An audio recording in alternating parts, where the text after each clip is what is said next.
Greetings, Flesh Wound Horror freaks, and welcome to a brand new episode of Flesh Wound Horror. I am Daniel Shine, joined by producer Todd Loya. What's up? Pugs Dread. Namaste. What's up? And Mike Kruger. What's up, you sick motherfuckers? So we've got a lot of new reviews for you guys today. We got TV Terror Talk, so pretty meaty stuff, I think, today. So we'll jump right into it with our first film, and our which is new to VOD, out now, and this is Demonic from director Neil Blomkamp, and from the director of District 9 and Elysium. A young woman unleashes terrifying demons when supernatural forces at the root of a decades-old rift between mother and daughter are revealed. Okay, so first feature film in 6 years from Neil Blomkamp. So what was the last one? Elysium? No, it was Chappie, I believe. Chappie. Yeah, the one that was very mixed for people. Yeah, the Antwoord. Never know how to say their name, but Antwoord. Yeah, he cast Ninja. them, which I thought was kind of interesting as themselves. I think you're freaky, and I like you a lot. Yes, I like her. Shit. But Kruger, what did you think of Demonic? Well, first off, I'll say I'm a big fan of Neil Blomkamp for District 9, and also he made he made some short film a few years back. I referenced it on our Super Deep review because that movie reminded me a lot of his short film called Zygote with Dakota Fanning in it. So like I had some really high expectations for this because first, District 9 has some amazing body horror in it, and like the short Zygote had an amazing practical creature in it. So I was like really, really hyped to see what he was going to do with this movie. So much so that I said, fuck it, I'm going to go see it in the theaters because, you know, I think this is going to be pretty badass. Positives for this movie, I'll say, is the acting was pretty good. There isn't like really any weak areas, and the characters, you know, were pretty good too. You could definitely be sympathetic for a main character, Carly. Definitely when you find out, you know, her backstory with her mom and what she's been through. Like I was definitely rooting for her and her brother throughout the whole movie. And you know, when the movie starts and you learn about all that backstory, I thought that was pretty strong. Once we got into the medical, you know, weird dream realm portion of the movie, I wasn't too crazy about the visual effects. It just, I don't know, the whole filter that they had over him just looked, yeah, it looked cheap. And, but then this really cool ass entity came into play, and it looked really like, I really liked the design for the demon creature thing that was there. And, I started like going, oh shit, this may turn out to be really good. And then the story takes like a whole nother turn that I didn't like even expect at all, and brings this whole other element into play. And I don't know, I felt like it didn't fucking work like at all. One thing I'll say is like, you know, I already know going in that this movie had budgetary restrictions big time, but like I felt like they kind of aimed really high for what they were going with the concept, and you just didn't have enough resources to pull everything off properly, because there was like a bunch of stuff that happened off screen that like I wanted to see.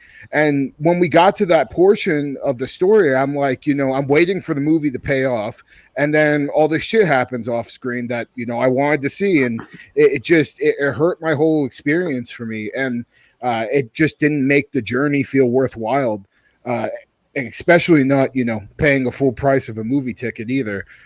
So outside of having a cool entity and, you know, a couple of strong points in the story, overall, I didn't fucking like this thing really at all.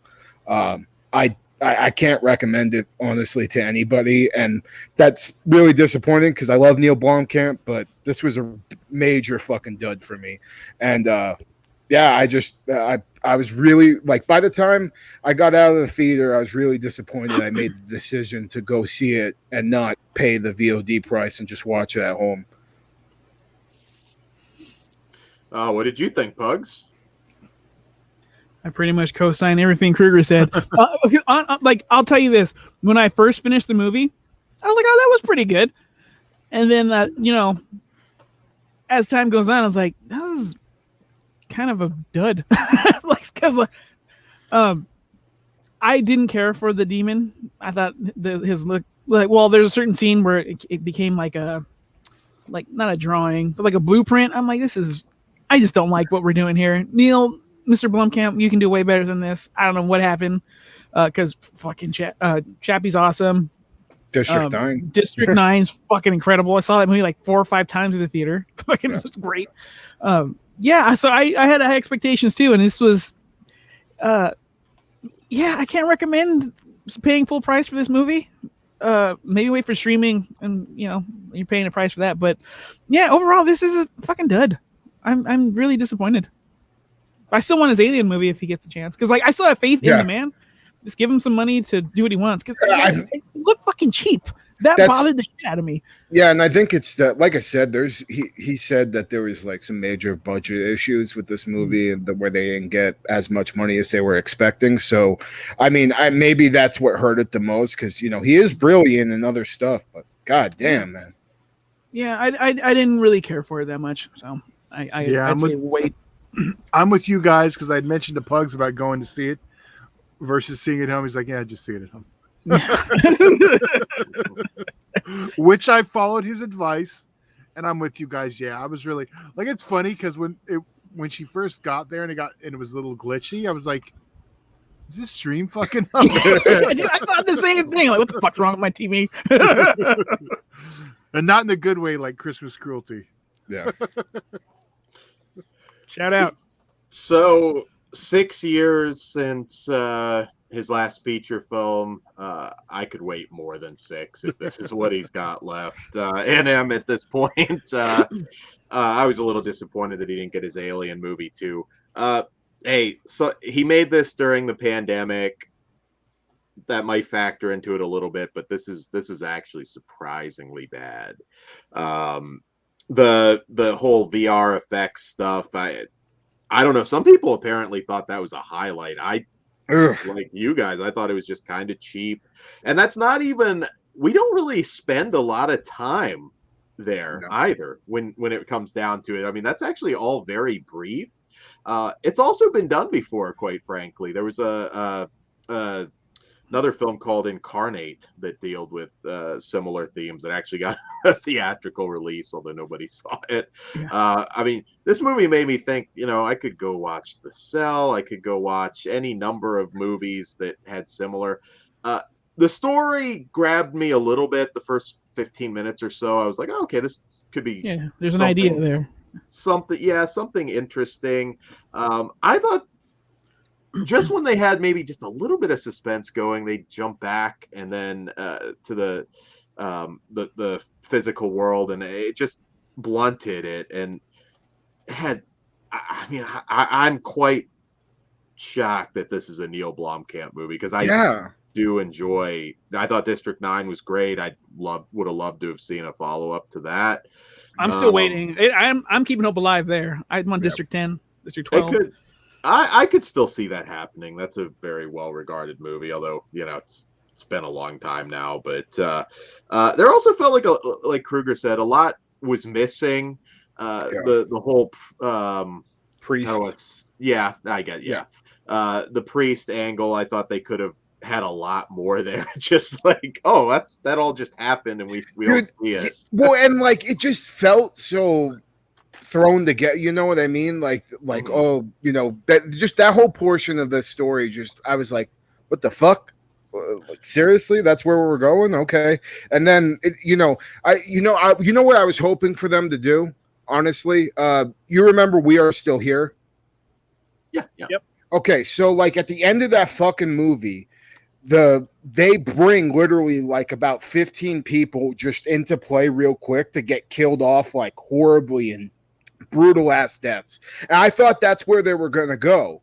And they don't, because you don't see anything. And you're like, what the fuck? Like, I've been waiting for this goddamn movie to pay off for the last hour and fucking 10 minutes. And now I'm stuck with off-screen kills. Like, come on. And it wasn't even just, I mean, I didn't necessarily have to have the gore, but it didn't even give me the emotional impact. Because at the beginning, I thought, the mother-daughter thing, especially, I mean, she was quite harsh to the mom. Even towards the end where you would think you'd have some kind of emotional impact, it lacks that. It's just all glossed. I think because of where they went with the story too.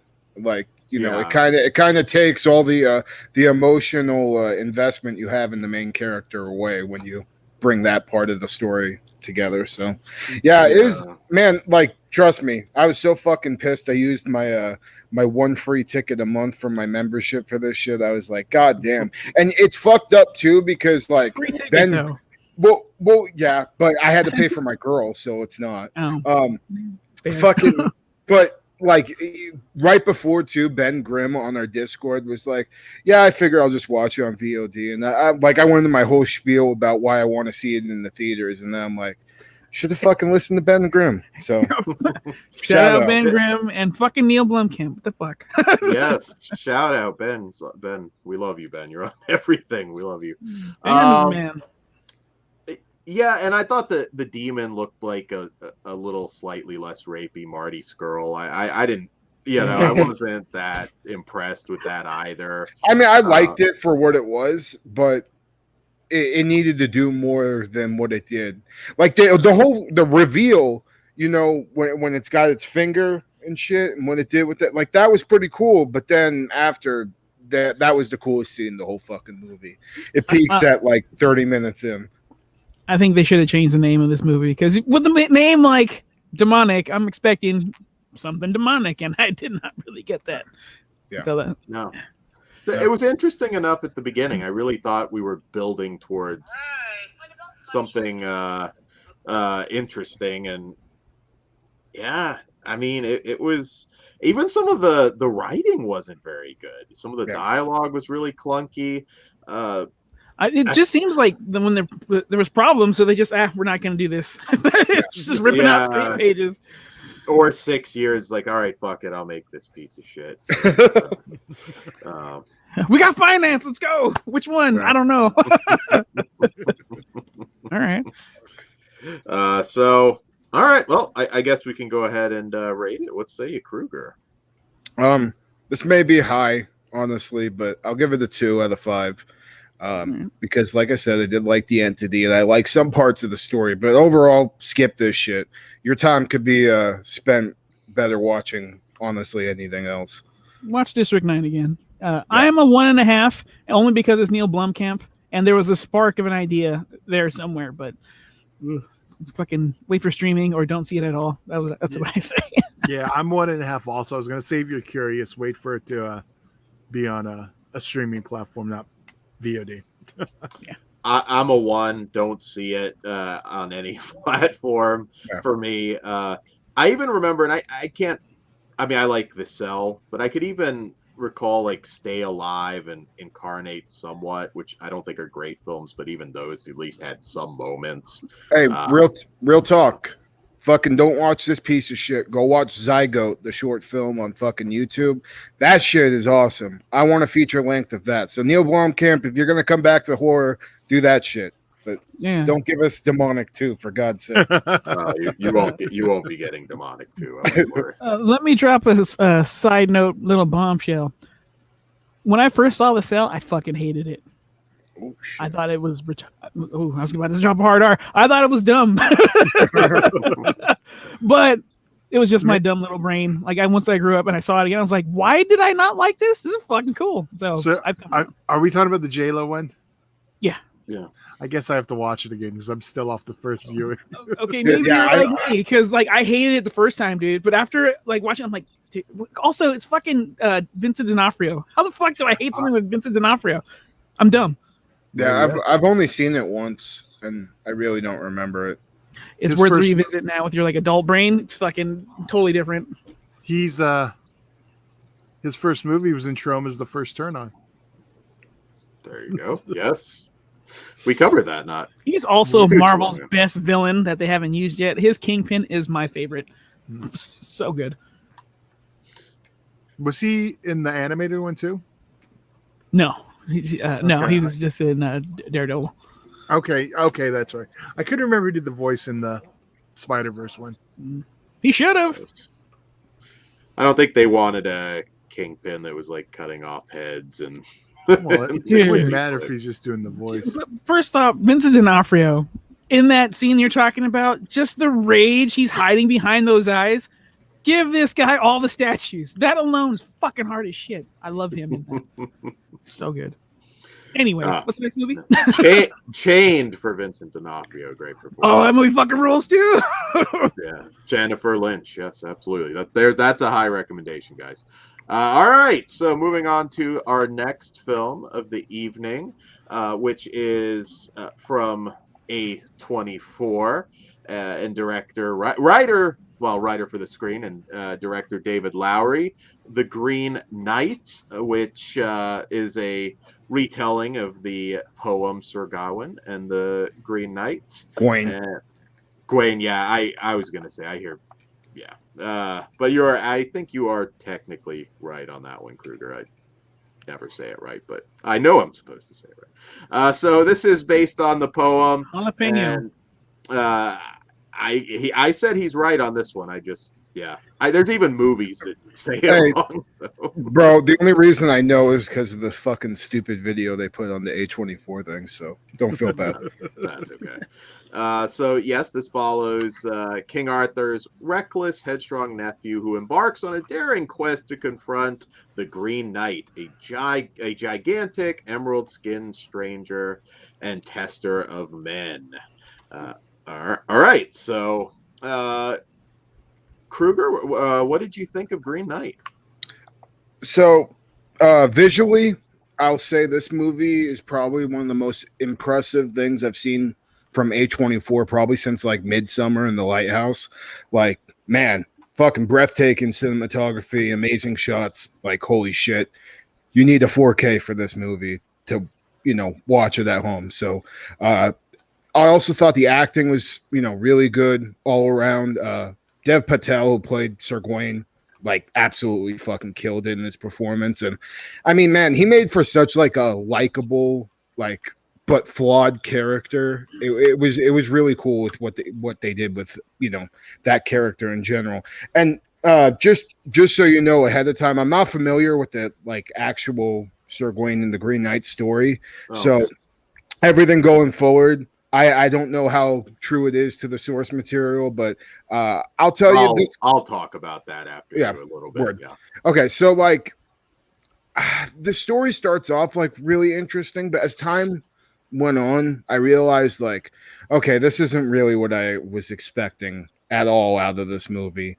It's a much slower pace than I thought it would be, and because of that, I felt like some scenes were really drawn out and a little bit boring. This was probably not the best movie to go watch at midnight because, like, because honestly, like, I was just expecting stuff to maybe be a little more action packed. And I mean, it has its moments, but it's not, nearly the adventure I was expecting for Sir Gawain to go on. I was hoping maybe he encountered some more mystical creatures or, just a little bit more action. And we didn't really get much of that. But anytime the Green Knight came into play, like, I loved that character and I loved the practical effects they did on him. He looked fucking amazing, especially with the otherworldly contacts they gave him. Like, just brought a whole another element to that character that, made him feel super mystical. And I thought that was really awesome. But when we get to, the final confrontation between Sir Gawain and him, it left me a little bit disappointed. And I thought, it was kind of lackluster. But, visually and for the practical effects that are there, it was really good. We got some nice beheadings too that, kind of surprised me. And they were all practical, which was nice. But But overall, like, I didn't love this movie. I did like a lot about it, but in the end, I like it's not what I was expecting, nor do I can say I fully enjoyed it. I think I need to watch it again, to be honest with you, because like I said, I saw it when it was in the theater at like midnight, so I was pretty fucking tired by the end of the movie because it was so slow paced. So I think I need to rewatch this, and I'll definitely be adding it to my collection because it's such a weird. Like, the one thing I'll say about this movie, it's fucking really weird. Like, it has such a weird tone to it, and it's not really what you would expect. From a medieval, what looked like a venture movie, at all. Like, it has a whole different tone, but I'll say if you're like really into artsy movies, this I think will definitely be up your alley. What did you think, Pugs? I'm curious. Really haven't talked to you guys too much about this one yet. No. Well, first off, this is a gorgeous fucking movie. Like, the scenes and visuals that are painted on the screen. Holy shit. The Green Knight's fucking rad. He gave me fucking Swamp Thing vibes, so that's always going to find a fucking good place in my heart. But there is a part in the story where I got a little bored. I'm like, we're really going to hang with Patel this whole time? The fox is only so cute, and he can only do so much, and I loved him, by the way. It wasn't what I was expecting either. Like, don't go in thinking like Lord of the Rings and Game of Thrones, because you're not getting that. It's like on a maybe micro budget of that. Excuse me. Yeah, I didn't love it, but I did like it a lot. But I'm telling you right now, if you just want to watch something pretty, this is the fucking movie. Acting wise, everyone did as best as they could with the material they were given. I'm not familiar with the original tale or song, whatever the fuck it was originally. And I don't remember King Arthur having a brown relative, but that's cool. Good for you. I do think it's worth checking out. Full price, maybe not, but I support A24, and I still think they always deliver at least excellent looking movies. And this is on premium VOD, yes. Yeah, I don't think it's worth the premium price. I kind of want some of my money back, but it's okay. Well, I was the one, not really like all about this one. I know Pugs and Dan in particular were super hyped for this. From the trailer, I got exactly what I was expecting I was going to get. It was like you said, it looks great. It's that I saw it, like, I was falling asleep. Well, not falling. I was tired, so I was fighting a few times. It's just one that I know I'm one and done. It was cool, but I may give it another shot later, but it wasn't for me. And it's not my favorite A24 the movie yet of the year. When Zola is my favorite. And typical A24 better than this one too. Okay. Zola was really fucking good. 5 stars for me. Did you need more mutated nutsacks, Todd? No, that wouldn't have helped. And I don't know what you're going for. More giants. And we have the typical A24 ending, which we'll talk about in spoilers. That I didn't mind so much. Nah, it's I was like, of course they did. That's the point it's at now. Well, we'll talk about the end. Yeah, Okay. spoilers. Oh, we'll talk about the ending. It makes perfect sense. I didn't say it didn't make sense. I'm just tired of the A24 ending. Well, all right. So, going into this, first off, if it's not obvious already, guys, this is not a summer blockbuster. This is not 300. This is not, Did you think it was gonna be? I don't know. No, I didn't. A lot of people apparently did, though. Really? There are a lot of people that I can see that. Maybe they hadn't seen a lot of A24 movies and thought they were going to get, Dungeons and Dragons and all that shit. So for me, this is definitely, if you're familiar with A24, what you would expect you would probably get. I think there was a lot of people that just thought they were getting a medieval special effects fantasy type flick. It's not. I fucking love this movie. I reveled in its atmosphere, and as anybody that's watched the show recently, there are so many blockbusters or even a lot of stuff I've watched on Netflix recently that just bores the shit out of me. Yes, there's a lot of effects and explosions, but lately, I don't know, man. It's been hard to sit through some of those movies. This had my attention from beginning to end. There's a lot of differences between the poem.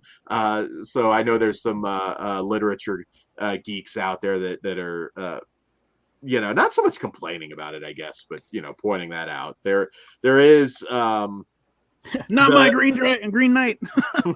How do you? Oh, go ahead, Todd. I was going to say people got to get over that. Different mediums require different things. So the book will never be the same as the movie. A poem in this case, or a TV show, movie. Different mediums don't translate the same. You can't make the exact same thing. People need to realize that. That's why a comic book movie is not going to be just like a comic book. All the different mediums. Yeah, and this is, I mean, as far as, and again, this is an ancient poem, but the headless lady, that is not a part of the original thing. The question: how long is the original poem? Oh God, I can't remember. Is it short? Yeah, I mean it's not long. The headless lady. The headless lady. You were sorry. Yeah, the headless lady, not in it. The mugger, I guess we could call him that part. Dude, he was he was one of my favorite parts because that fucking kid from killing him a sacred. Yeah. Oh, yeah. He's the shit. I love that fucker. Yeah, I was happy to see that. I have no issues with any of the additions. They also, I won't bore everybody with all the differences on the book, but they gloss over the hunt portion and all of that. No issues with that. I don't know why anybody would, especially, we're not talking about a book that's recent. There's a lot going on here that we're gonna, talk more about in spoilers, but God damn, was I happy to just see a film that didn't just go that blockbuster route. You could have made this Lord of the Rings if you wanted to, and I'm so glad they didn't. This film is beautiful from start to finish. Not to bring in a very different fantasy thing, but I would argue Game of Thrones, that a lot of people bitched about that ending.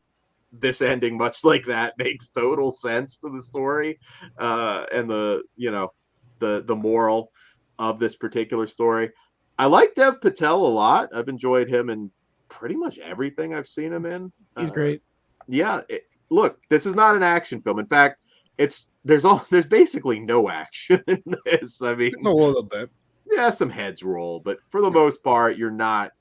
There's no battles, no big battles. Like I said, this is exactly what I expected, which is probably why I didn't like it. Like Game of Thrones, thought was very overrated.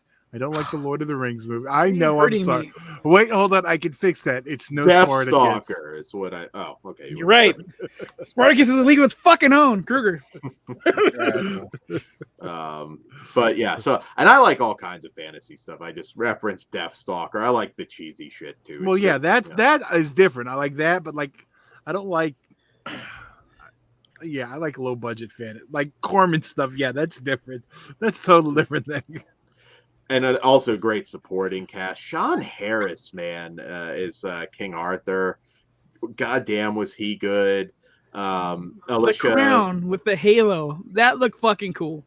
Oh yeah, the whole movie is just, I mean, fucking gorgeous. I want to double this up with The Lighthouse and just disappear into those films for. I love The Lighthouse. Hours. I'll just watch The Lighthouse. Yeah. That movie rules. I watched The Lighthouse and Midsummer over this any day of the week. I'd watch Spring Breakers over this. Alicia Vikander, never say her name right. She was great. Joel Edgerton was fantastic. I love this. There's some shit going on there. Is that in the poem? Do we have to wait spoilers for that? Okay. Kinda, yeah. Well, it depends what you're talking about, but yeah, a lot of the themes too. this is a movie you may not get entirely the first time. Maybe you watch it twice. Maybe you read some articles on it, and you'll appreciate it even more. And there's not a lot of films lately, at least theatrically, that I can say that about. And hey, I really That you have to do research to enjoy. I don't like that in a movie. no, but you may not get everything. It's not just like here's layered. a good example It's of what layered, I'm is saying. what you're trying to say. Yeah, that Netflix movie we reviewed a while back. I can't even fucking remember the name or anything much about it. The Alina Headey was in it, ironically, from Game of Thrones. I don't remember. I know the. I movie, hate but it even more the more I think about it. That thing was fucking I stupid. don't remember which one it is. The one with the Yeah, well, girls. there you go. And we just reviewed it. I think Gunpowder Milkshake? Yeah, I think that might have been it. Why would you compare that to this? What I'm saying is something completely like that made by a factory that it just shit it out on a plate. I don't know. This was Your something snobs more. showing, Dan. But that's cool. Very hard. Very hard. I don't care. I'll Yeah. Hey Dan, you got I bite my thumb at these balls there. on your chin. Come on, move them. I do. Luckily, Bloom didn't direct this, so Hey, Hey, I would Pretty- totally watch his version of this. oh, he would Oh dumb my the God. shit out of it. Please. The The Fox would certainly. can we get Blumhouse Be to on a remake battlefield. fucking Green Knight and Saint Maud? That'd be amazing for Dan. I want. Raymond, another layered movie, but I like that one. I just don't like the medieval. Oh, I just I- want to see Dan fucking have a heart attack on. I not like in this real more life, than but like- Saint Maud for sure. I yeah. didn't, but Yeah, I'm Well, saying. I love saying Maud, but all right. but imagine so, a Blumhouse remake for Dan. Amazing.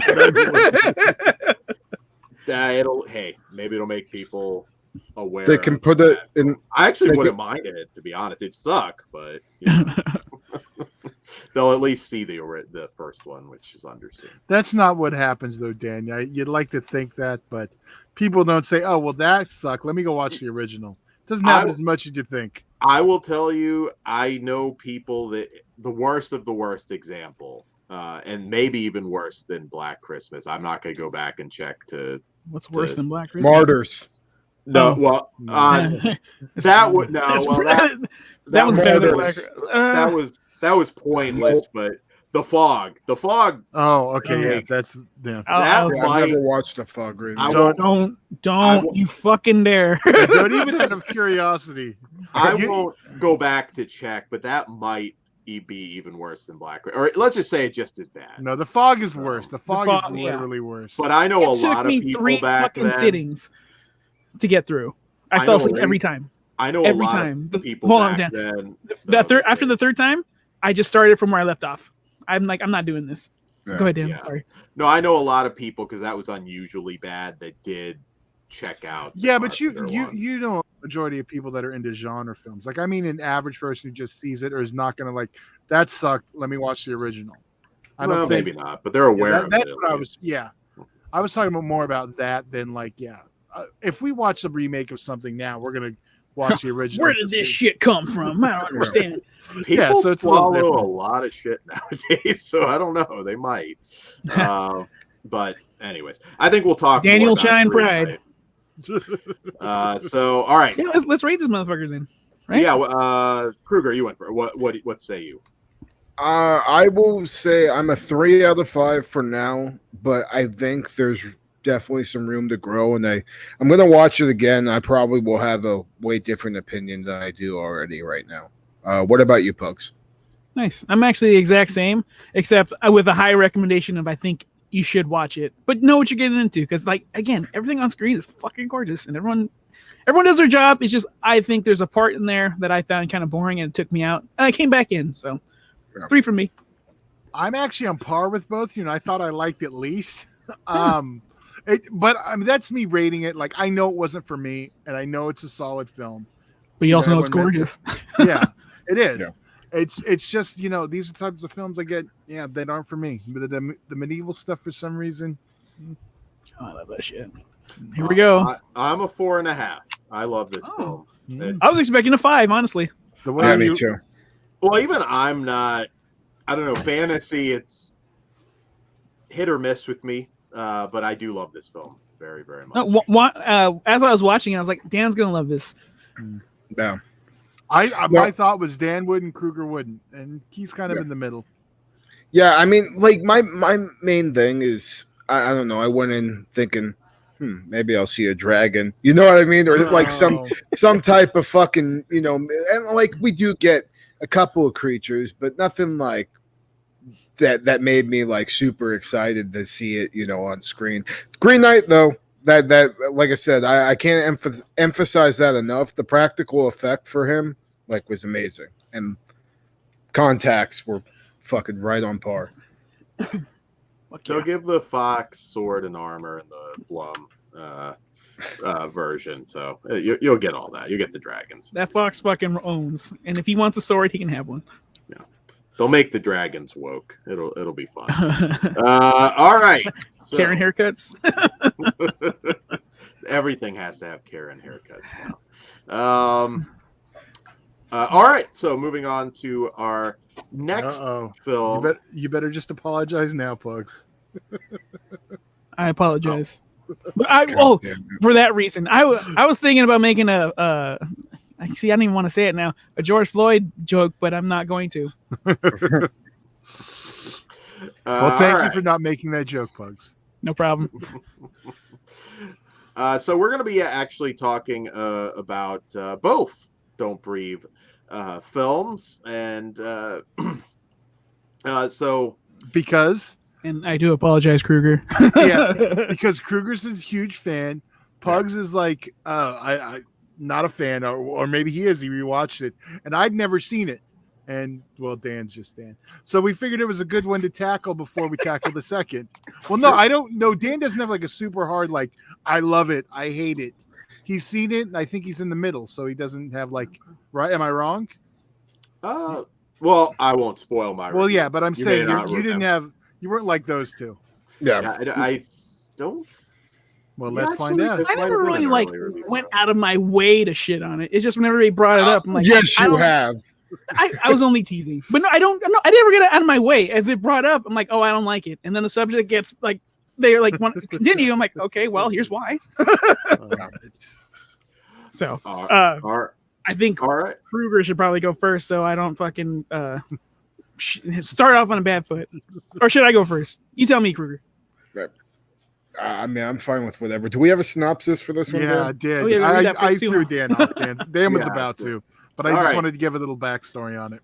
Yeah. So the first film was Don't Breathe from 2016, director Fede Alvarez. And in this one, hoping to walk away with a massive fortune, a trio of thieves break into the house of a blind man who isn't as helpless as he seems.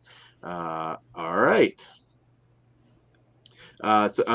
Kruger, what did you think? Was this a first time watch? No, so yeah, yeah, he just completely checked out when you were saying what you were saying, Todd. It's okay. No, I'm a big fan of this one, Dan. So like I had watched this. I didn't watch it around when it first came out. I think I watched it maybe in like 2018 or something like that. And so it was a little, and I hadn't really heard anything about it, so I just went in completely blind. And it really turned me as a fan for this one. So just I'll start off by saying I love the way this film is shot. There's some like night vision shots we get, and it's just like really fucking cool scenes there, especially when the blind man's chasing after motherfuckers, and you get these close-up shots of his white-out eyes. Looked really cool on the gray background night vision thing that they had going on. Also, the sound design for this film is fucking amazing, especially when it came to like the super tense scenes where people are trying to maneuver around the blind man, or he's trying to sense where they are. The way the soundtrack would go, and just all the various sound effects were amazing. I love Stephen Lang to death, and his portrayal as the blind man is it's fucking always great to see. Also, Jane Levy, who played Mia in Evil Dead, is in this. And I love her to fucking death. Evil Dead, or I think Evil Dead's one of the best remakes, and she's a big reason why. So having her in this with Stephen Lang is just cherry on the top. I love the opening, shot when it comes to the story with the blind man dragging the chick down the street, and then we're like, all right, how do we get here? And and then once we get to the point where the home invasion's happening and the blind man just starts killing these robbers one by one, I mean, I just loved everything we got, especially with the tension, when people are maneuvering around him or he's trying to sense them out. And the final act, man, I mean, that turkey baster. That's all I'm going to have to say about that. That's fucking. I mean, it brings blind man to a pretty fucked up point, and just the turkey baster and what he was keeping in that basement. That was some fucking awesome shit, and I'll never forget watching the first time I watched this film and seeing, the turkey baster scene, all that shit. It shocked the shit out of me, and I was not expecting it to go there, and. On the rewatch, still as effective, and I still love that shit. So overall, yeah, huge fan of this. I wouldn't say it's like a masterpiece or anything, but I love it for that fucked up final act, man. And like I said, Stephen Lang and Jane Levy, I'm in and a big fan for this, and was very, very excited to talk about this and the sequel that we're doing next. So, right on. Well, for me. I do think Stephen Lang is fucking awesome. Like, there's no taking that away. However, I went in, like, before, if I was to rate this movie, it would have been a 2 out of 5 because I really didn't like it. Like, there's characters are not likable for me. Even Stephen Lang, like, you're breaking into someone's house, a handicapped person to begin with, a handicapped veteran, by the way. You deserve everything bad that happens to you. If they would have just been the last act, and it would have been Stephen Lang's story about what's going on down there, all about it. Because that part was cool. What's funny, not to stop you, Pugs, but I think I might agree with both of you in a weird way on this one. But keep going. You're probably going to align more with Kruger. So yeah, I would have rated it a 2 out of 5. And I rewatched it because you're doing the second one. And then Kruger said, you'd like me to watch it just to make sure that either, I've had some time away from it. All the hype died down because that's also when I saw it. Yeah, that's also when I saw it. Everyone was sucking its dick and like, oh, this is the second coming of fucking horror, blah, blah, blah. And I saw, I'm like, this is it. All this for a fucking joke at the end because the baser had me dying. Like, this is fucking hilarious. Oh yeah, yeah. So, but on the second watch, before I rate it, the night vision. I didn't like it. I'm like, oh, this kind of dulls it out. The sound was awesome, but I'm like, the close-ups kind of cool. For me, like, I just thought that scene, like, it accentuated like what they were doing with the sound, the sound effects and everything. Yeah, I understand what they do, but I think they should have dulled it down a little more because like it's bright gray and it looks like those like night vision audience reaction videos to this thing. So like that took me. I'm like, oh, this kind of whack, but whatever. Before again, I rate it. The 3. We're not rating it yet, though. We still have to. Everyone has to go. Okay, the 3 criminals. I hate them. One's a cuck. Ladybug is a manipulative bitch. Fuck her. And then Ricky Ricardo is just annoying as shit. Like, I just can't. He reminds me of Richard more. He does. That's who I picture every time I watch this fucking movie. The peen scene, yeah, I get that. My favorite part of the whole movie is the fucking Rottweiler. That guy rules. Yeah, so for me, I actually like it less than I did before. So it's a no for me, dog. I gave it a shot though. But Stephen Lang is the man. It's just I can't like anybody. And if Stephen Lang was just doing what he was doing, I think I could like him. But I don't know. We'll get into it in spoilers, but yeah, I still don't like Don't Breathe. I get what Dan means because I'm kind of with both of you also. Like how do I? Dan, you go first. Let me formulate my Sure. No, all right. So I'm in the Kruger camp in that I do actually like the movie a lot. I agree with you. When I first watched it, as I was watching it, my thought was, these motherfuckers deserve everything that they're gonna get. I mean, they're robbing a blind veteran, that served his country. I'm like, man, as far as I'm concerned, they broke in his house. He can do whatever the fuck. Stand your ground, boy. Now, obviously, there is a certain development later on I'm dancing around spoilers. I'm assuming most people have seen the first one now. I don't need to spoil it, but where it's like, okay, that might be a little bit more fucked up. But even then, there is, you can see like, okay, I understood why he did it. yeah, I understand why he did it, and hey, you might be going a little far there, but there's eye for an eye, sort of, dude. And the suspense in that scene with the scissors, that's fucking great. So I mean, really, when I was watching, I mean, I don't want to get like fucking comments on this. Yes, he's a broken guy who did some fucked up shit, but I didn't feel sorry for the criminals at all. As far as I'm concerned, it was like a home invasion movie. They were the villains. Yeah, fuck, I'm sorry. I don't feel sorry. So yeah, so I agree with you too, Bugs. I won't delve too much into the movie, the first one at least, because I'm sure we'll talk more about the second. I think it's very suspenseful. I had a good time with it. One issue that I think a lot of people have with these films is suspension of disbelief. How much could a guy that was blind do? This one, I'm a Daredevil fan. It don't matter to me.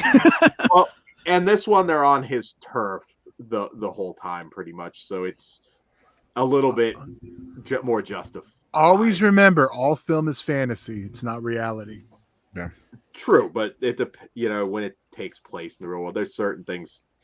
Again, I don't want to segue into the second one right yet, but there's some conveniences.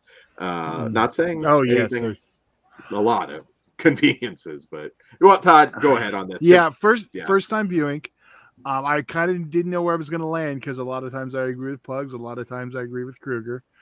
But yeah, I kind of agree with both. Like I did really enjoy it, but and as Dan mentioned, all the good guys are unlikable. They deserve everything they get.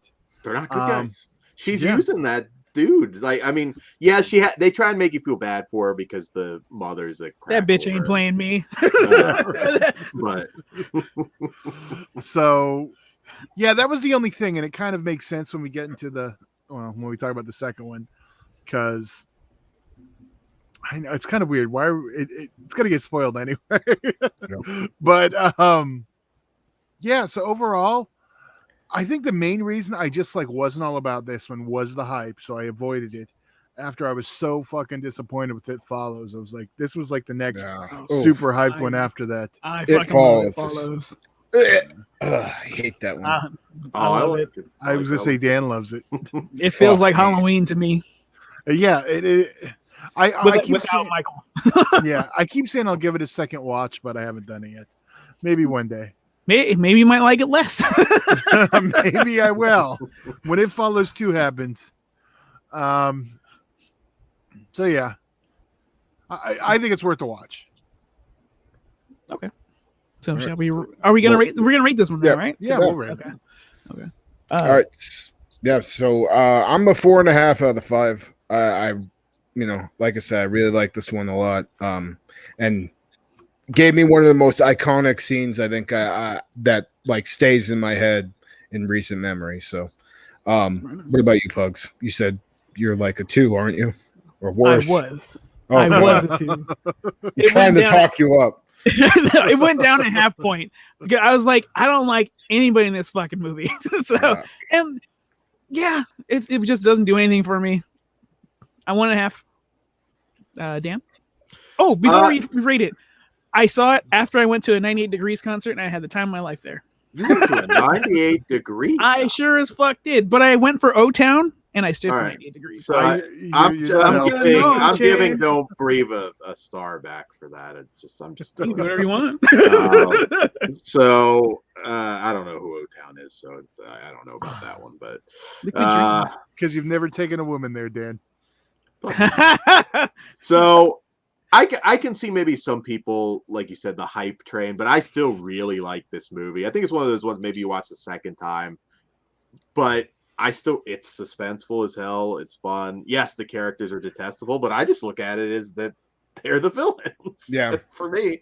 So I'm a 4. I like it a lot. I do like it quite a bit. I'm a little lower. I'm a 3.5. Okay. It's well worth checking out. I'm not disappointed I watched it. and it made me look forward to the second one.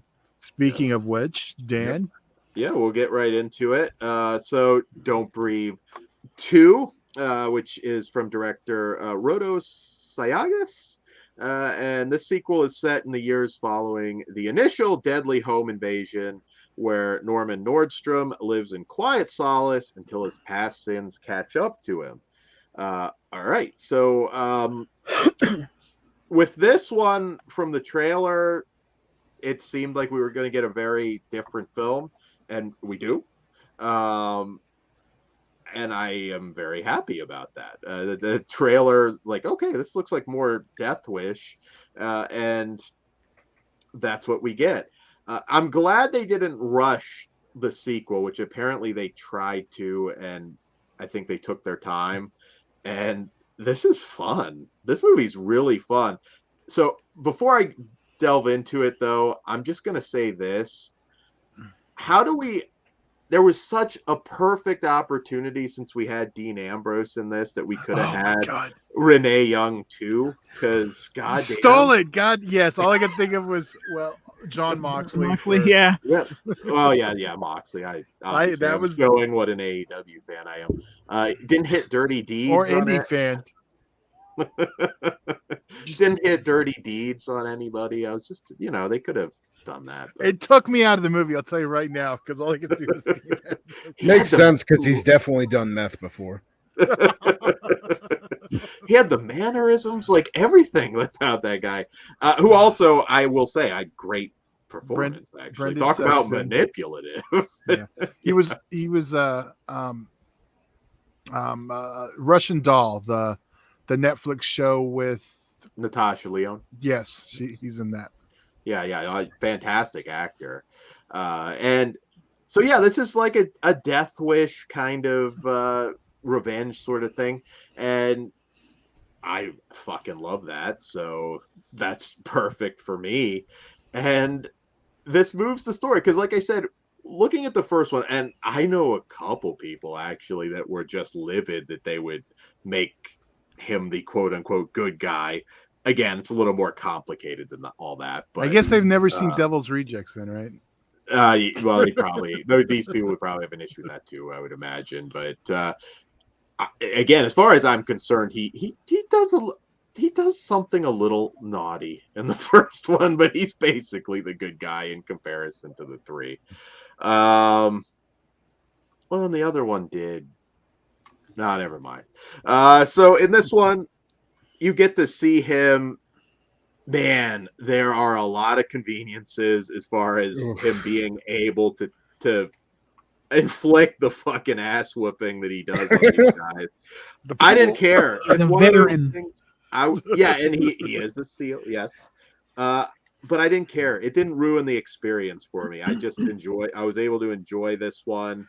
The look of the film, the characters were so scummy. One in particular, there's a shot, and if you've seen it, you know what I'm talking about, but I'm being vague enough if you haven't, where a character is just coming into frame and there's some singing going on. I thought that was fucking brilliant. And another good performance by that actor. Just the look of this, it just felt like just the urban decay going on, which we see in the other one as well. Because I believe this was Detroit. Actually, yeah, I think it was Detroit. He's also the only one that lives on that street, right? Like every other house is vacant. Which is not inaccurate. Some of those areas in Detroit, there are entire neighborhoods that are just fucking gone. So yeah, there's some authenticity to that. Or is it GM? I shouldn't say like all of Detroit in fairness, because I know Detroit gets shit on a lot. But yeah, there is that character you just mentioned, who we're not mentioning, was also the lead in Nina Forever. I don't know if you remember that one. Oh shit, and I do, and now I see it. That's awesome. So good. So yeah. It's another weird one, like the last one. I understand anybody that's going to shit on it, but I'm in the love it camp. I had a blast through this whole thing, and in terms of gore too, this had some pretty painful and cool ways of fucking these guys up. But Kruger, what did you think? Did this live up to the first one for you? Well, I'll say Stephen Lang's still cool. He Mhm. still did a great job. The sound design for this movie too was really good, especially with the blind man using his senses to tell where the tweakers were. The direction the story took would have been okay with me, but everything seemed, like you already said, Dan, way too fucking convenient. And I mean, to the point where it's smacking me in the face while I'm watching this. I'm like, why the fuck? You mean to tell me all these tweakers had these tracking skills? Get the fuck out of here. All right. The whole thing with the See, surgeon. that I can believe. Yeah. The whole thing with the surgeon guy too, like I don't know, it didn't really work well for me. Like I understand, like, oh yeah, you saw it, on the TV that this guy is there and he's gonna come into play, but I don't know, it didn't work, and for at least for me, and the ending I wasn't a fan of at all. It did honestly nothing for me, and I really wish we would have got something better. There are some decent kills, like you already said, though, so that was there to keep me satisfied. But for me, this wasn't nearly as good as the first film.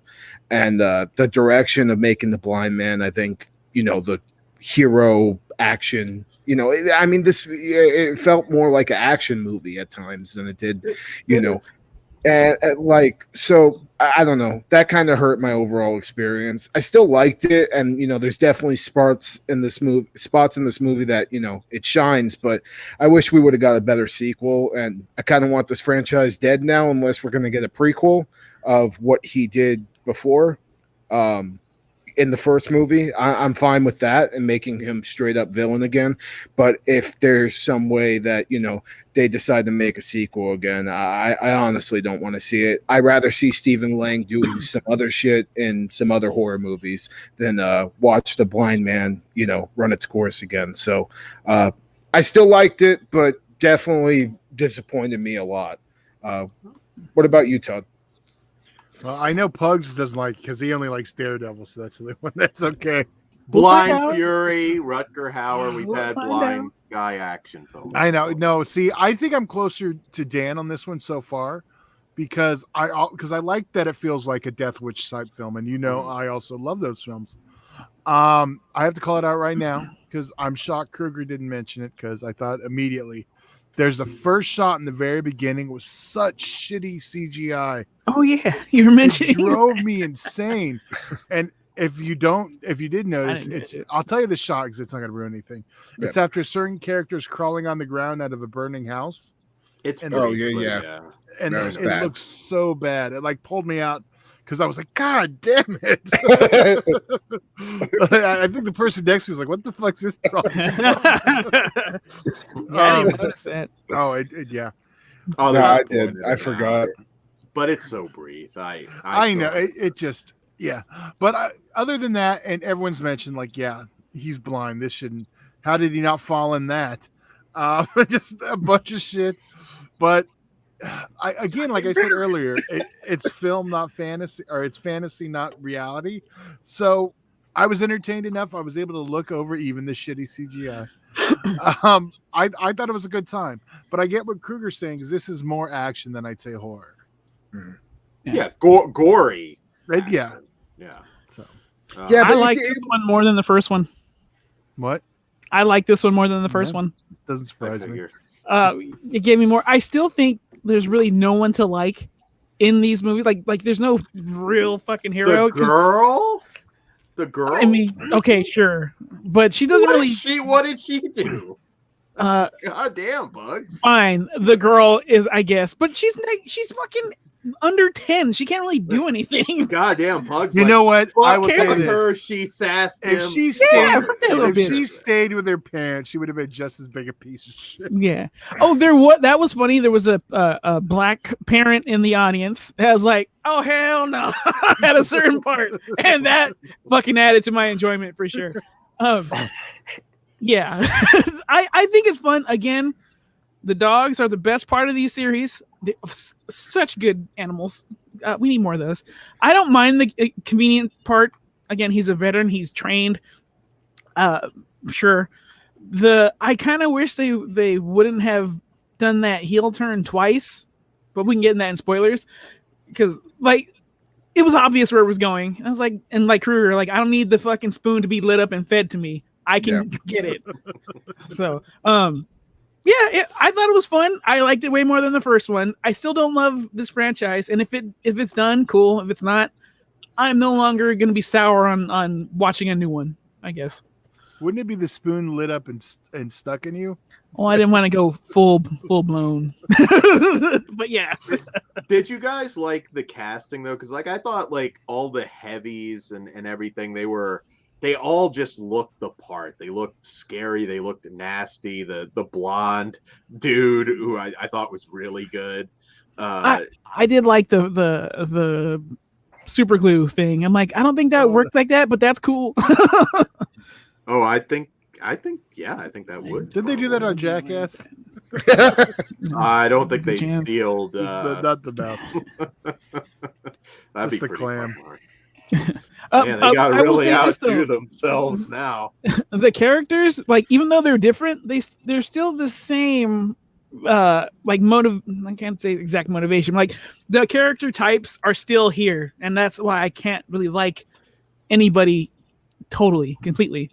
Like I want to like Stephen Lang. I know he's like a bad dude, but like he's got psychological issues. He's also served his country, so I don't like he gets a pass.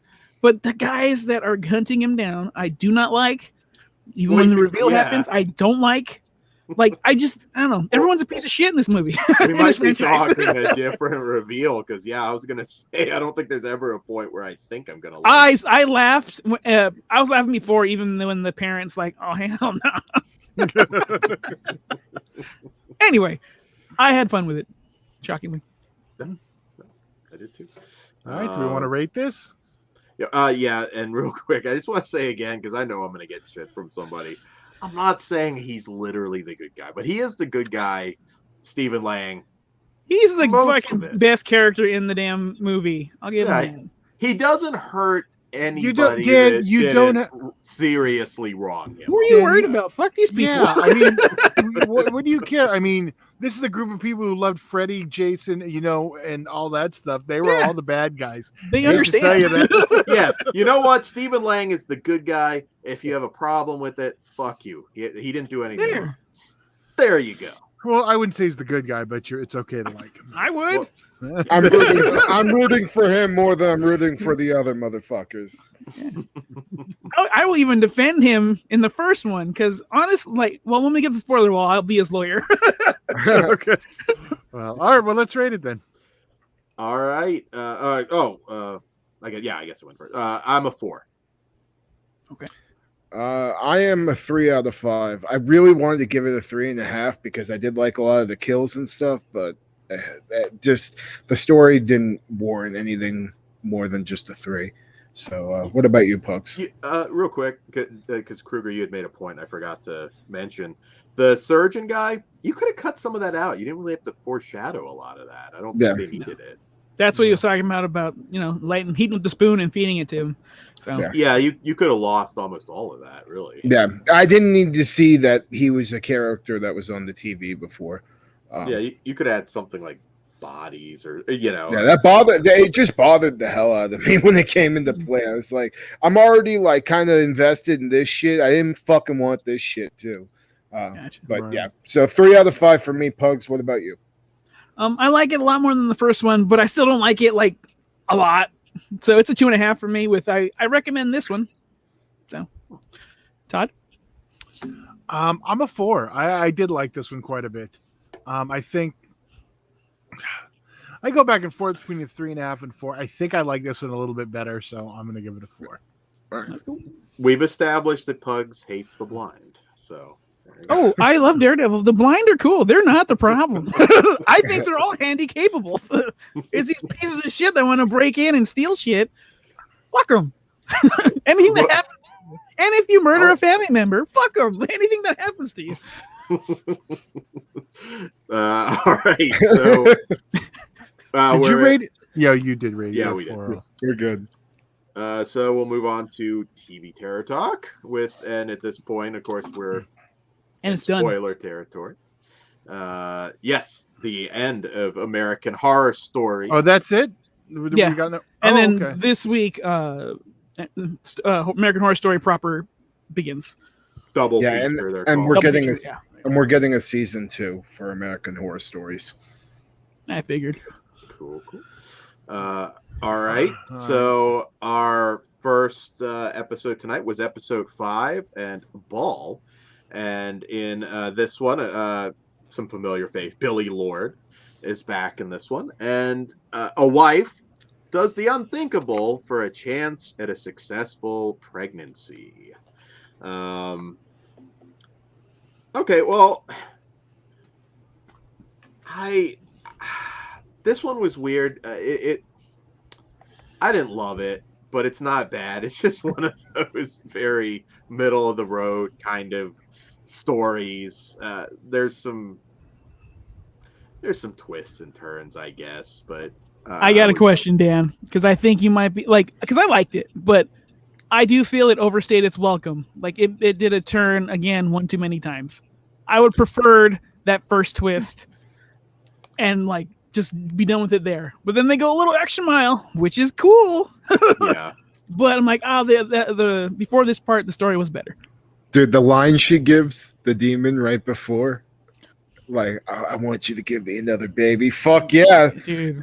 Yeah, no, that. And I understand, because if Billy Lord asked me that, I did the same thing. Yeah. You're a big Billy Lord guy. That's Princess Leia's daughter. Yeah. Yep. I think I'd go with the mom on that one back in the day. Take them both, even right now. Oh, they get slimy. But yeah, this is just one of those stories. This is just one of these stories that I could take it or leave it. It was fine. I will probably forget about this completely in another week. I would have thought you'd like this a little more. I mean, a demon and a pregnancy and it's straightforward. The acting's fine. Yeah. It was just so standard, though. Like, so standard. But we're also watching that one coming off of Bro House. So, like, for me, I'm like, can't get any worse. And, like, I was like, oh, cool, we have a fucking... I love when pregnant women are in danger. That's just one of my things I like. And then we're fucking possible with a demon. I don't want to give away too... Are we spoiler free, right? Or spoilers? Yeah. Right, yeah. TV, okay. Yeah. Fucking, there's a demon in there. I'm like, this is amazing. I should love the shit out of this. And I liked it a lot. But I do wish they would have just stopped at, oh, I lied. It was all movies. You're in the nut house, and I got all your money. I wish it would have ended there. Billy Lord always has a resting bitch face to me. She's not like a bad actress, but I don't know how to describe it. She didn't make me feel... I just didn't feel much at all. Did you like her in Scream Queens? Because, like, that's definitely resting bitch face. Awesome in Scream Queens. Yeah. They're fucking earmuffs. She's right for specific things. I don't know how to describe it, but I don't know. Did one of you just absolutely love this episode? Me, I actually really, really dug this one a lot. Yeah. I felt for the couple at first, obviously when everything gets revealed, the guy's a big piece of shit. And like that whole reveal, I mean, it really worked well for me. Like I thought, and it made sense. And I liked how they kind of played with the idea that, maybe this shit is just all in her head. But then, no, she actually summoned the fucking demon and it comes and destroys these motherfuckers in like completely awesome, gory ass ways. I love the design of the demon. I thought he was fucking awesome. I thought, the mom watching her basically go crazy. I don't know. I felt for her, and like I thought how disheveled she started to look towards the end, before she got locked up in the asylum. I thought was awesome. And yeah, just the twist on the twist at the end. The Billy, the mom's character ended up being the one, setting everything up and got the demon to, come take this motherfucker out. And the demon's like, release me. And she's like, not till you give me another baby, and gets down and dirty with that motherfucker. I mean, anytime a girl's taking some demon dick, I'm in. So, but we don't see any of it. You know how the twist couldn't get me, and you know why? The politics of the show. I was like, that guy's too nice. He's a white straight character that he's got to be fucking evil. And I was right. I was just like, I know the politics of this show. There's no way he's not a piece of shit. And I don't know. Maybe that got me too. See, but they didn't stop there. They went further, and because I still like where it went, but again, I think if it would have just been like I lied, haha, and she's in jail, I'm like, oh, that's fucked up. Yeah, I didn't hate it. I didn't hate the episode. It's just this one was just forgettable for me. Gotcha. Todd. I kind of get where Dan's coming from. I did like it. I didn't love it. I loved Billy Lord in it, but it's one like I was struggling to remember what was this one about again. So, but what's also, weird? If they sell those ball carvings, I want one. Yet here's the thing. Unfortunately, but I can remember everything about Bro House. So oh, if I can't forget that Bro one. House. That's a stain. I would have been out. It's a fucking. But I'm still mad. it didn't bother me as much as you guys, but I did not like it. Yeah, I mean, it wasn't terrible. I thought it was okay. No, this episode was awesome. I was the one I didn't like was I'm talking about Bro House. Like, I didn't absolutely hate it like you guys did because of the kills that we got at the end. Yeah, it's too late to save it for me, but that neck was fucking cool. Man, yeah, fuck that cast. Except Danny Trejo, you're cool. All right, well, we got a couple left. Let's see if it gets better. Yeah. All right, so episode 6, we've got Feral, which follows a family who goes on a camping trip unaware of what is lurking in the woods. So we get, a familiar face, the Antichrist from Apocalypse, and here is the park ranger. In his natural accent. In his natural accent. And, surprise with this one. This was something that I wouldn't even necessarily have to have thought was connected to American Horror Story. It kind of feels like its own separate horror story, which is kind of the point for an anthology. Yeah, it's just standalone. I like that very much. I'm a big fan of backwoods horror, and this felt like something out of a Jack Ketchum novel. I was gonna say that too. Right on. Yeah, it really did. And woman. Yep. Those are great books too. But is there anything terribly original? No, it's just a solid backwoods horror story that I thought the ending was actually fairly powerful. It was a good ending. Again, seen it before, but it entertained me. What can I say? How about you guys? Have you seen it in an hour though? Huh? Have you seen it in an hour time frame? Never mind. Yes, I've seen this a lot, quite frankly, but I like this kind of horror. I'm with Dan. I mean, I did enjoy it, but it was nothing that I haven't seen before. But it was different from the rest of the American Horror Stories, which most of them are standalone, Dan, other than the 2. So the 3. Yeah. 3. You have to tell me the third one. We haven't got there yet. Well, that's one of the 2 I'm talking about.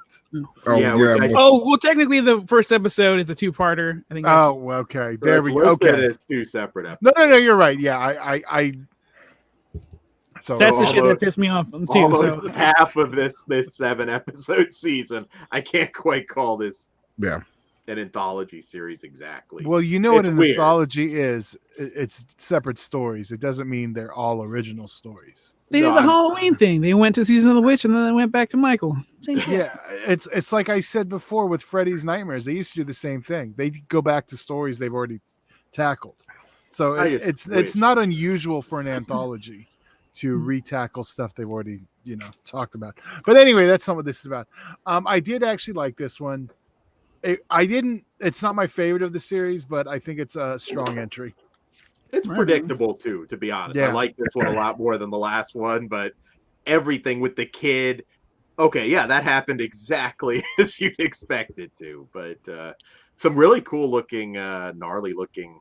Yeah. Well, I guess we can't call them creatures, but Feral people. yeah, mutants to a degree. Yeah. Not necessarily mutants, but okay. They're feral people. Yeah. You know.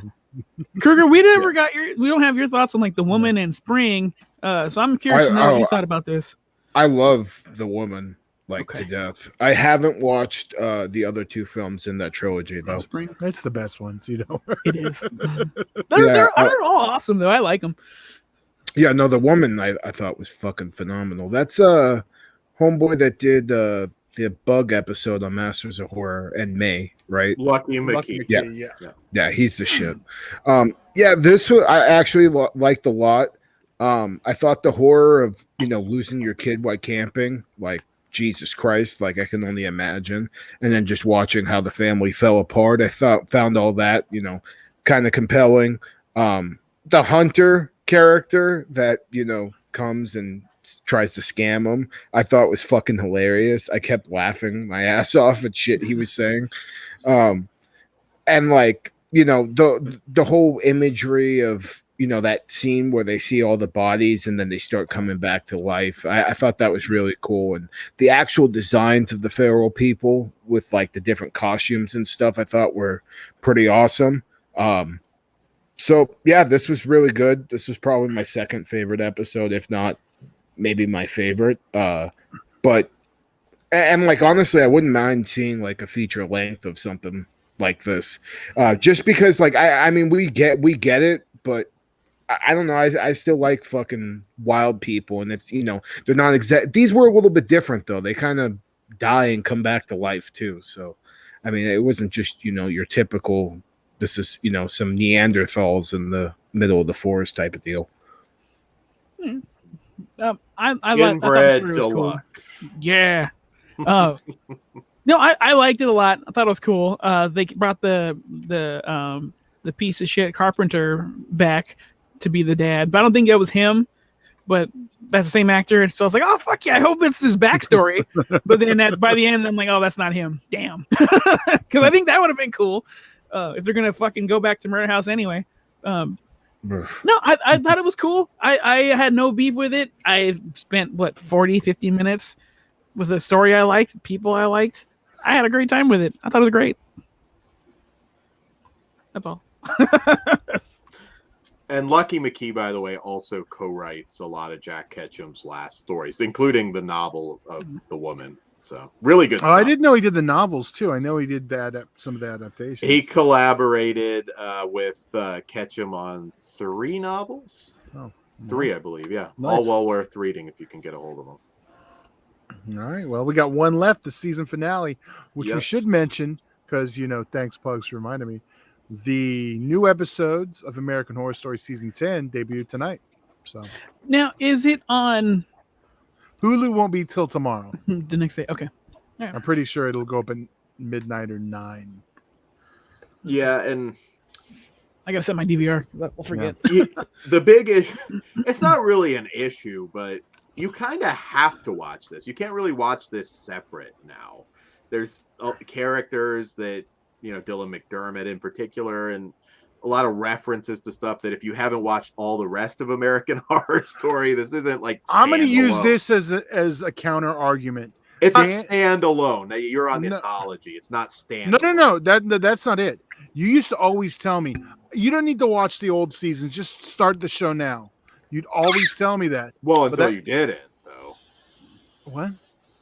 Once you get to a certain point, then it's completely. You could still come in. They catch you up. And that's what right you enough. kept telling me to do every season. I was like, oh, I didn't like Murder House, so I didn't watch any of the others. It's like, oh, you can just jump in now. They're all standalone because that's an anthology series also, but a different kind. Until it wasn't, but yeah. What do you mean? And American seasons. How far did you get on American? I'm Horror done. Story? I've watched them We all. did a American, Okay. Seasons definitely start to. but it's an overlap. anthology series, just like the other, because it's different seasons are each a different one. That's an anthology. What are the definition of anthology? Just so we get it out of the way. Well, that's like an anthology. It's just I know, you but have to see. I don't think you do. Well, this one, yeah, you kind of do want a They little. catch you up. They catch you up to Dylan McDermott's character in the first 2 episodes. Like, that other psychiatrist is over here writing a book or whatever. I will tell you like this. Remember when I rewatched the series? I didn't rewatch that because I didn't really like it. I watched that like fan edit that was just the movie, so I didn't get everything. But I remember that. So honestly, I want to watch that series now. But yeah, so I don't even know if I got everything. So, you know enough. Yeah.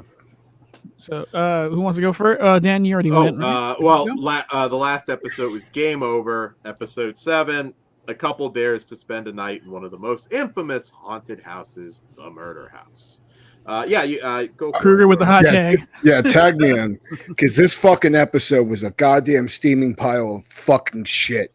I was so fucking pissed off at this goddamn thing, man. All right, so we're going back to fucking Murder House again. You didn't already do that for the first 2 fucking episodes. You couldn't have think of something more fucking creative.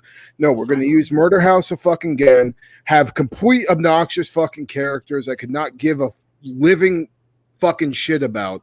I hated the mom. I hated the fucking son. I hated fucking everybody. I couldn't stand the breaking of the fourth wall constantly. It didn't make any motherfucking sense to me. Like, so Murder House is a fake thing, but it's a real thing. Like, what the fuck? It didn't make any fucking sense to me. And I just wanted this goddamn shit to end. The only thing that was cool about this fucking episode was Piggy Man and Bloody Face and Twisty coming back for a few seconds. But then it goes, boom, that's a video game. Go fuck yourself. And I'm like, what the fuck are we doing here? And then, the whole rest of the episode was just a fucking chore to get through. And by the end, I was just like, dude, I don't care. Let them all fucking die. Just make this fucking episode end so I can fucking watch something else. And this episode really has me rethinking my decisions to continue to watch this fucking series because that was fucking torture. And I fucking couldn't stand it. Well, that's how I felt with Bro House, so I understand your pain. Because I'm not as passionate for this one, but I do think this was like, this is pretty shitty. Because you're gonna tease us with Bloody Face, Piggy Man, and Twisty. Just give us that. I will fucking. Yeah. I would love that. When the reveal of the game, I'm like, oh, this is dumb. This lady's dumb. Her kid is dumb. Her ex-husband's fucking dumb. The story's dumb. This is what extra shitty. The highlight of the episode was this fucking overacting goth couple in the beginning, and I hated them too. I was like, I still think I would have much rather spend an hour with these assholes than what we got because it fucking sucked. I didn't care for it, but like I don't hate it like Kruger because again, bro house exists, so I can't. But if that didn't, I'd be on Kruger's page, picketing right there with you, dude. This is poor Dylan McDermott decided to come back for this episode. I hope you got paid a lot, buddy. What about you guys?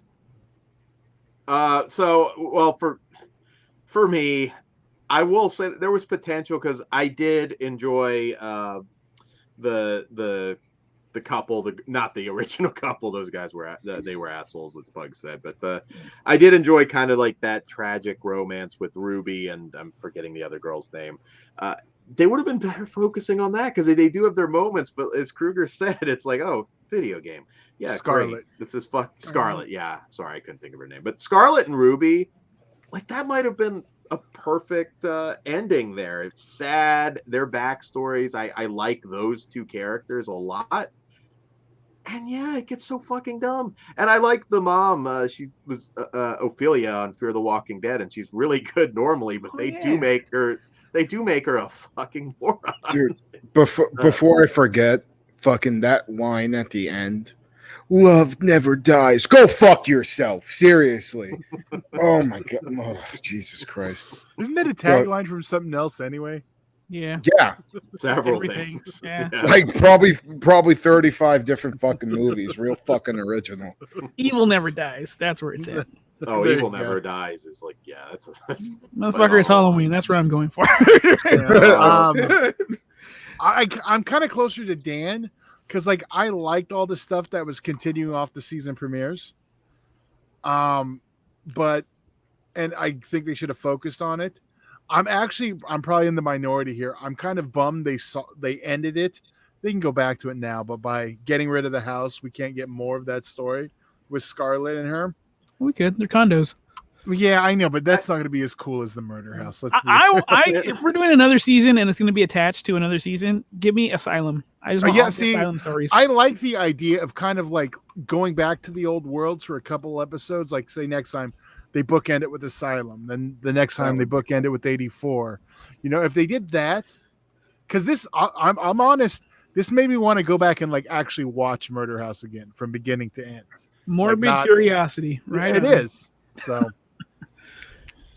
And even just the whole thing, like the continuing story, Scarlett and Ruby, I thought they let that pedo in the previous episode off too easy. They killed him off screen. I was like, yeah, that was bullshit. I was like, what pedo? That's right.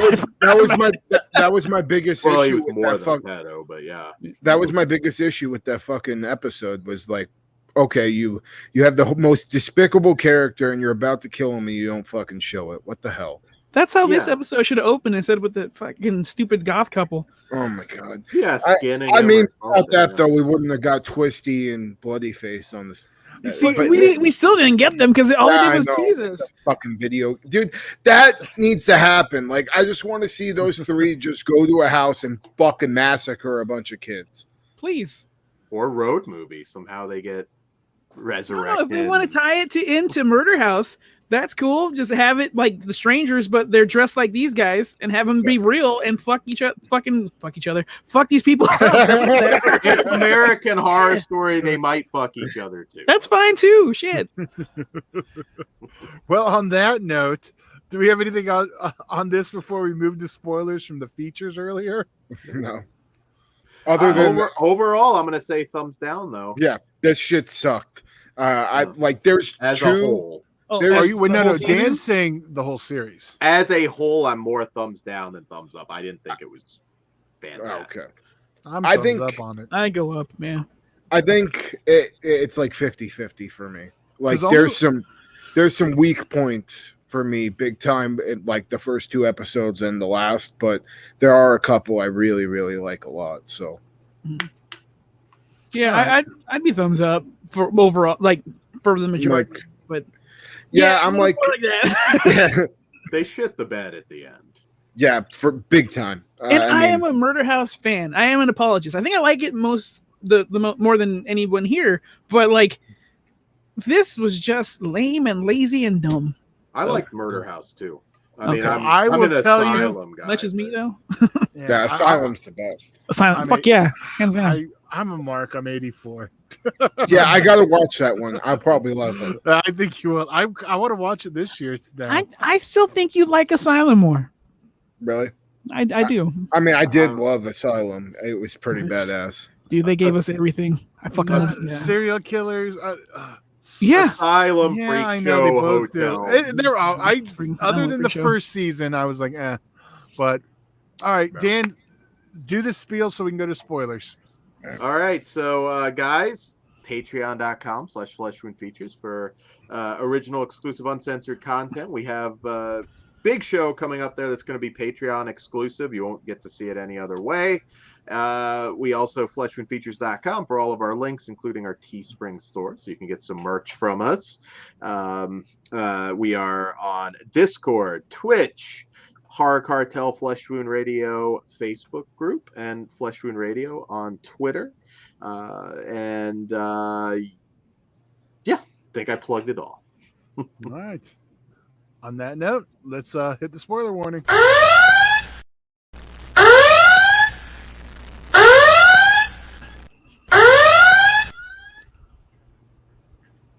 right.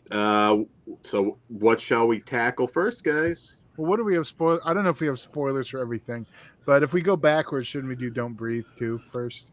Yeah. How the fuck did he fall in that big fucking empty pool? That was my biggest thing at the end. Right. It echoes. The one scene that kind of cracked me up like because I was just like, yeah, movie logic is like when he's on the water and then like they just take like a tiny step and then he knows exactly where each fucking one of them are. I mean, like that was a little too much for me. My whole thing, dude, is just the whole. How are they going to track this dude down? Know exactly where the fuck he is? Like, if because this was in a whole different area, wasn't it? I think he revisited, or the little girl went back to the house with doing the candle thing, and he was there, and he's like, "Hey, I think that's my little girl." Maybe that makes more sense to me because I was like, "How the fuck did they find this shit?" Like, yeah, that's a blind man's fault. He shouldn't have fucking showed her where the fuck she was. He's blind. But before we go too far, when it's revealed that the mom found her to get her heart, the fucking black lady, like not too far from me. Oh hell no, dude, that was so good because I'm over here giggling. I'm like, oh, what a piece of shit parent that is, and a fucking loving parent over there. And also, she had 3 kids with her, and I am talking like under 10. Hell yeah! I was like, "Are you in the right theater?" Good parenting. They won't be pussies, so yeah. Hey, it wasn't like Zola. They were the best little kids ever. I was like, "These guys are awesome. Good for you." Yeah, her reaction though. Oh hell no! All stereotypical black ladies. Fucking awesome. Loved her. Go ahead. Dan, say it. It's okay. He didn't say anything bad. All right, fair enough. Yeah. The one kill I actually did really like was the when he fucking grabs Tweaker Dad and is just like, "You're gonna see what I see," and fucking jams his fingers to his brain. That was pretty fucking great. And just the whole line, like that was in the trailer, and I was waiting for it throughout the movie because I was like, "What are they gonna do? Is he gonna turn out all the lights and do it?" Because that's what it looked like in the trailer. But that was a cool one line before you hit the finishing blow. Somebody needed to edit that deathmatch exploding ring finish. It was. They need to make a video. I was upset when the Rottweiler was dealt with. At that point, I'm like, you gotta kill every one of them, every last one of them. John Wick, these motherfuckers. Hey, and then he ditches his current dog. So fuck that guy, and the bald dude that was helping him. That guy gets a pass. You know what? He's the hero of the movie. I wanted to see the new dog do more damage. I was like, man, I want to see him like rip somebody's face off and. Because you kill a dog. Hey, like I said, revenge movies are simple. Yeah, they're really simple and they work if you do basic things right. You kill the dog. Yeah, I want to see you suffer as much as possible. Okay, Stephen Lang lost his daughter, brain broke. I forgive him for kidnapping the lady. I think it was fair. And he did. Look, it is sexual assault. That's. I do like. He's like, I didn't rape her. It's okay, Dan is white. Traditionally, no. Yeah, I mean turkey baster. Yeah, I mean, dude, if you stick a turkey baster up some girl's fucking snatch with your fucking semen in it, that's rape. I'm sorry, like a fucking baby bottle. I said it is, but there was a motivation behind it that was atypical, is what I'm saying. And I thought that was fair. Again, I don't like the movie, but like his justification, like he's a broken-hearted parent and he saw an opportunity to get a child back. I mean, she got put out of her misery anyway, so it wasn't that bad, I guess. She didn't have to. She didn't have to carry her rapist baby. So, I mean, some people say death is better than that. So, and he grew. He ended up getting a girl anyway, and he was a great dad. If this little bitch would have listened to him, would have been in trouble at all. So it's her fault. See, she's not a good character either. No, she's a dumbass. Yeah. She never got to go outside, though. Yeah. Her friend that drove the van. She's just a victim. That sucked. I felt bad for her. I'm like, he didn't need to fucking be nice to these people, but look what happened. Meth heads. Fuck them. Dude, yeah, drugs are bad. Fucking PSA. Okay. Fucking. And then, I was saying, like, the characters are kind of similar because we still have a cuck doing what his lady is asking him to. Yeah. In the John Moxley with fucking Lena Headey on meth in a wheelchair. Oh, that pool thing, by the way, too. When she, by her hand, I was laughing. I'm like, I can't take this shit serious, but I did have fun with it though. Not Lena Headey, but she plays a great crack whore. That actress. Lena Headey can do that too. Have you seen the fucking Dread? Mama is the shit. She did, yeah. But it's a capable cuck in this one too, in fairness, unlike the other one. That's because you just like John Moxley. And then the psycho thin dude with this My Little Pony haircut. That guy annoyed the shit out of me. I'm like, this guy, fuck him. You know what this movie could have used? Fariza Bulk. She would have played the part perfectly. Too beautiful for that would have been perfect casting for the crackhead lady. Yeah, no, you are correct, sir. Too beautiful. They could have no makeup needed. She should have been at the bottom of the pool. No, I just meant just playing a skeleton, her normal self. No, I was gonna say, dude. I thought I was like doing her fucking drug. Yeah, that would have worked too. That's better than just laying down. Fuck Rest me. in peace, lady. We love you. She's gorgeous. But I won't take the bait. She still is. You see her in one movie where she's not supposed to. One movie. You in real life. Bro, she's rough. She's looking rough. But yes, I thought, and then the mother too, like that whole thing, like it did what a revenge movie should. Like you really want to see them fucking die, and it gives you everything. Again, tons of conveniences though, and I understand anybody that can't get past that, but yeah. All right. Do we got any other spoilers? I think Dan wanted to say something about Green Knight, right? I don't know if I had anything else really on You that. said you were going to talk about. Yeah, the hand job scene. We need to talk about that. Oh, yeah. Actually, there was less for an A24 movie. I kind of expected it might have less nudity. But yeah, Tomb Raider hand job for sure. Yeah, I'm tired of the fucking A24 ending. It's become like something I'm expecting now. Not that I didn't think the ending worked, but I'm just tired of and title card. It's like it's become too. They've like 5 of their movies this year have had that. The point though was like him, the whole like look at what if he avoided his fate. And he accepted it. I thought it was a perfect ending. I don't know. I'm just tired of A24. If these were sprinkled out between different studios, I'd be like, okay, wouldn't even register. But the fact we've had 5 A24s in a row do the exact same thing, it's a little too formulaic. That's how you end an art house. And they didn't always do that. That's why it's like, I don't know. It feels like it's starting to become a crutch. I don't think it was that ambiguous, really. I mean, it was a definitive ending. That's not what he's Zola saying. was an open ending. That's not what he's saying. I don't think all the endings are the same. It doesn't matter, apparently. You're right. You're right, Dan.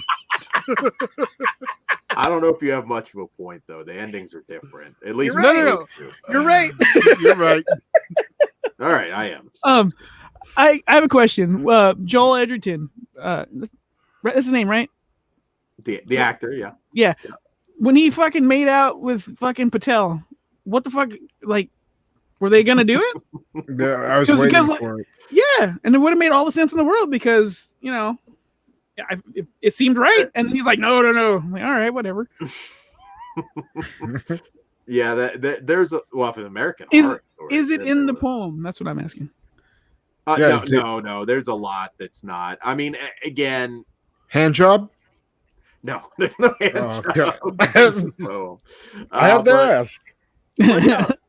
Like I said, I'd be curious to get like more thought. Like if you watch it again, I don't know if you'll like it more or like it less. Honestly, but there's a lot going on there with the. I think I'll like the mom and yeah, for sure. Particularly the mom. There's a lot people don't pick up on, but I'm willing to watch it again. I'm not. Like I think you liked Lighthouse more on the second. I like Lighthouse, but my thing with Lighthouse is I don't consider it really a horror film, but I love the Lighthouse. That's my favorite. Sure. That's my favorite A24 film. Yeah. Well, they both have in common being fucking that hypnotic looking. That probably, and then Midsummer is probably second. Florida Project's my favorite. I just rewatched that too. If Which- I had to pick genre, I'd probably still go Midsummer. I think if we did a poll of a lot of people, it would be Hereditary for most people. I'm gonna say I was going back and forth between Hereditary and Midsummer, and like it's Hereditary by far. Yeah. Like I fucking love that shit. See, the It's A20 more accessible. the than some of the other A24 ones, Dans so. get mad if you bring up Midsummer now. I love really? I love Midsummer. No, they do. I'll send you some of the groups. They're pretty. Yeah. I use them to entertain me. Are you talking people who dislike it or people? No, like the work with it? A24 diehards, like don't like Mids. They get annoyed when you talk about it. They get like everyone talks about. Yeah, it's turned to. Yeah, they've extra danned out on it. It's not that one. I mean, I would say mostly positive, but yeah, there are. No, that one's factors. split, man. Yeah. Like as far as just the horror community in general, that's like one of the most split movies I've ever seen. Yeah, it's interesting.